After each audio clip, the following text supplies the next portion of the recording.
बहुत टीचरों को मैंने देखा है कि वो रट्टाफिकेशन में बहुत फोकस करते हैं। 10th में अच्छा ये पढ़ लो, बार बार पढ़ाते हैं कि जो टॉपर है उसको ही साइंस मिलेगा, आर्ट्स कॉमर्स, ऐसे करके ब्रांच डिवीजन बहुत होती है। 11th आपके कोर्स का सबसे ज़्यादा टफेस्ट करिकुलम होने वाला है। आपने अपने अगल बगल में बहुत सारे ऐसे बच्चों को देखा होगा कि यार वो ना IIT की प्रिपरेशन 9 से स्टार्ट कर देते हैं, 8 से स्टार्ट कर देते हैं। सपना रहता है कि मम्मी के लिए साड़ियाँ ले ले, है ना, पापा के लिए कुछ घर वगैरह बनाने का, फाइनेंशियल इंडिपेंडेंस हो, फॉरेन जाके घूमे, तो ये कॉलेज आपका वो चीज़ पूरा कर सकता है। तो नमस्कार दोस्तों, मेरा नाम रोहित शॉ है। करेंटली मैं IIT दिल्ली के मैथमेटिक्स एंड कंप्यूटिंग ब्रांच का स्टूडेंट हूँ और आज मैं आपको बताऊंगा कि क्लास 10 की तैयारी कैसे करते हैं IIT जाने के लिए। IIT दिल्ली या IIT बॉम्बे, जो भी आपका ड्रीम कॉलेज रह सकता है। क्योंकि आपने अपने अगल बगल में बहुत सारे ऐसे बच्चों को देखा होगा कि यार वो ना IIT की प्रिपरेशन 9 से स्टार्ट कर देते हैं, 8 से स्टार्ट कर देते हैं। एक हवा बनाया जाता है क्लास में कि जो टॉपर है उसको ही साइंस मिलेगा, आर्ट्स कॉमर्स, ऐसे करके ब्रांच डिवीजन बहुत होती है। और इस प्रॉब्लम को एड्रेस करने के लिए मैं आप सभी के लिए वीडियो लेके आया हूँ। अगर आपको पसंद आता है तो एक बार लाइक करना ताकि आप भी IIT पहुंच सको। और मेरी बातें इस वीडियो में ध्यान से सुनना, है ना। तो यहाँ से स्टार्ट करते हैं। जो पॉइंटर्स मैं बोलूँगा, बेसिक पॉइंटर्स, उसको अच्छे से ध्यान में रखना। सबसे पहली जो गलती करते हैं बच्चे, वो ना है कि वो जैसे क्लास 10 का है ना, क्लास 10 पे फोकस नहीं करते, वो फ्यूचर का बहुत सोचते हैं। या वो क्लास 10 में ऐसा सोचते हैं कि उनको 99-98% ही चाहिए, है ना। लेकिन मैं आपको एक फैक्ट रियलिटी बताता हूँ। मैं खुद भी एक IIT दिल्ली का स्टूडेंट हूँ।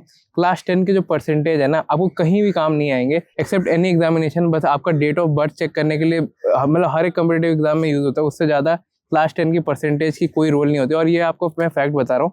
मेरे को पता है मार्केट में बहुत सारे टीचर्स हैं जिन्होंने 10 को बहुत ज़्यादा ओवर हाइप कर दिया है और ये एक बुरी चीज़ है। इससे होता क्या है ना, बच्चे बेसिक्स पे फोकस नहीं करते। और IIT JEE या नीट एग्जामिनेशन, अगर आपको डॉक्टर भी बनना है, कुछ भी कॉमर्स में भी करना है, तो आपका बेसिक बहुत ज़्यादा क्लियर होना चाहिए। बेसिक मैथमेटिक्स हो गया, फिर साइंस के जो कॉन्सेप्ट, जो आप केमिकल रिएक्शन आप अभी पढ़ते हो ना, वो आपको इन फ्यूचर काम में आएगा। जो आपका केमिकल बॉन्ड का रिएक्शन हो गया, फिर रिएक्शन मैकेनिज्म वगैरह हो गया, तो ये आपको बहुत हेल्प करते हैं। और इसको अब इम्प्रूव करने का, आप 10th से IIT की प्रिपरेशन आप कैसे कर सकते हो।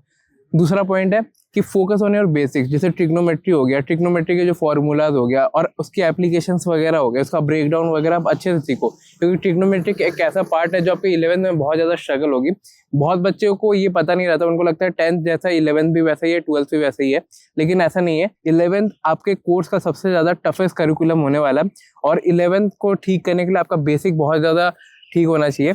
बहुत टीचरों को मैंने देखा है कि वो रट्टाफिकेशन में बहुत फोकस करते हैं। 10th में अच्छा ये पढ़ लो, बार बार पढ़ाते हैं, जबकि आपको कंसेप्ट पे फोकस करना है। मैं ये नहीं बोला कि वो गलत है, लेकिन मैं ये बोल रहा हूँ कि that is not sufficient for examination like IIT JEE, जो इस दुनिया का सेकंड टफेस्ट एग्जामिनेशन है। तो आप एक चीज करना, कुछ सर्टेन बुक्स होती है, जैसे RD शर्मा हो गया, RS अग्रवाल हो गया, इसके आप क्वेश्चन बहुत ज़्यादा प्रैक्टिस करना। इसमें नंबर ऑफ क्वेश्चन भी बहुत ज़्यादा होते हैं कंपेयर टू NCERT। तो मैं भी जब 10th में था तो मैं बेसिक पे बहुत फोकस करता था। मैंने पर्टिकुलरली अपनी मैं बात एक्सप्रेस कर सकता हूँ, मैंने RS अग्रवाल बुक फॉलो की थी, वो तब ब्लू कवर में आती थी, तो वो आपको अच्छे से लगाना है। अब तीसरा पॉइंट आ जाते हैं कि आपको यहाँ से अब कैसे चलना है। तो आपको पहली चीज़ तो फोमो में नहीं रहना कि यार 10th में ऐसा है, 10th नहीं है तो ये नहीं है, जो दुनिया खत्म है ना, वो वाले मेंटालिटी में नहीं आना। आपको एक सटल वे से पढ़ के चलना है, कंसिस्टेंट वे में। रोज 4 घंटे पढ़ना है। मैं आपको 10 घंटे भी पढ़ने नहीं बोला। अगर आप रोज 4 घंटे भी पढ़ते हो ना, बोर्ड में अगर आपके 99% नहीं आता, मैं ये चैनल डिलीट कर दूँ, ये मैं अपनी गारंटी देता हूँ आपको, है ना। एज अ भाई आपको रिकमेंड कर रहा हूँ कि आप ज़्यादा इस फोमो में मत पढ़ो। क्या करना है, बेसिक क्लियर करने हैं और सेटल वे में कंसिस्टेंट रहना है। और कंसिस्टेंसी अगर आप डेवलप करना सीख जाओगे ना, तो ऑनलाइन में सबसे बड़ी जो दिक्कत होती है उसको आपने पहले ही ओवरकम कर दिया। 3 तरह के डिस्ट्रैक्शन होते हैं ऑनलाइन में।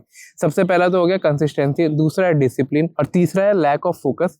तो ये आपको अवॉइड करना है ताकि आप 11th में जब कोचिंग करो या कहीं भी पढ़ाई करो तो आपके अंदर ये हैबिट डेवलप हो सके। ये हमारा चौथा पॉइंट रहेगा। और पांचवा और सबसे इंपॉर्टेंट पॉइंट, आपको ना भटकना नहीं है।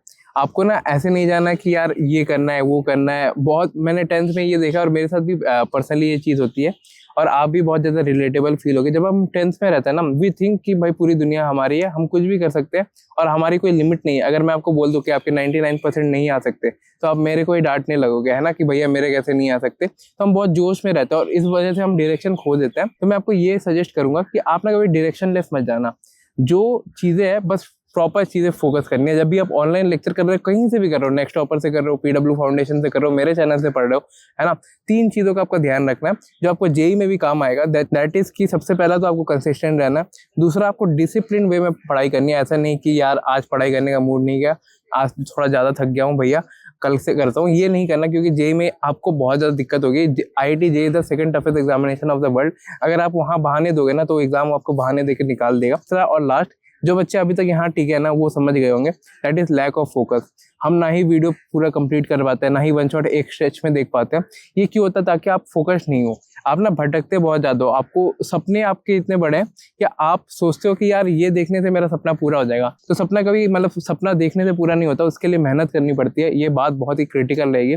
और आपके जर्नी में भी आप ये ट्राई करो कि आप बहुत अच्छे से अपने बेसिक स्ट्रॉन्ग करो। अलग सर के ओल्ड लेक्चर जो IIT जेई के लिए है, जो फ्रीली यूट्यूब पे अवेलेबल, वो आप देख सकते हो। ये मैं आपको इसलिए रिकमेंड कर रहा हूँ क्योंकि ये मैंने खुद ने भी फॉलो की थी। मैं आपको कोई हवा वाली बातें नहीं बोला, ये मैं आपको इसलिए रिकमेंड कर रहा हूँ क्योंकि ये बातें मैंने खुद ने भी फॉलो की थी, आपके भाई ने भी फॉलो की थी, जिसकी वजह से आज मैं इस कॉलेज के सामने बैठ के आपके लिए वीडियो बना पा रहा हूँ। तो मैं चाहता हूँ कि आप भी इस कॉलेज में आओ, अच्छी पैकेज लो। मम्मी के लिए, बच्चों का एक सपना रहता है कि मम्मी के लिए साड़ियाँ ले है ना, पापा के लिए कुछ घर वगैरह बनाने का, फाइनेंशियल इंडिपेंडेंस हो, फॉरेन जाके घूमे। तो ये कॉलेज आपका वो चीज़ पूरा कर सकता है। और इसके लिए आपको बहुत ज़्यादा फोकस से अभी से लगना पड़ेगा। आपका जो कंपटीशन है उससे थोड़ा आपको अहेड जाना पड़ेगा। 11 का बेसिक टॉपिक कवर कर लो, क्लास 10 का जो बेसिक ट्रिग्नोमेट्रिक है उसे RD शर्मा, RS अग्रवाल को फॉलो करो, बहुत बेनिफिट करेगा आप लोगों को। और उम्मीद करता हूँ कि ये वीडियो आपको पसंद आ रहा होगा, ये बैकग्राउंड आपको अच्छा लगा होगा। पसंद है तो लाइक और सब्सक्राइब कर देना इस चैनल को। मिलता हूँ किसी और वीडियो में। आपका बड़ा भाई Rohit Shaw signing off. Bye.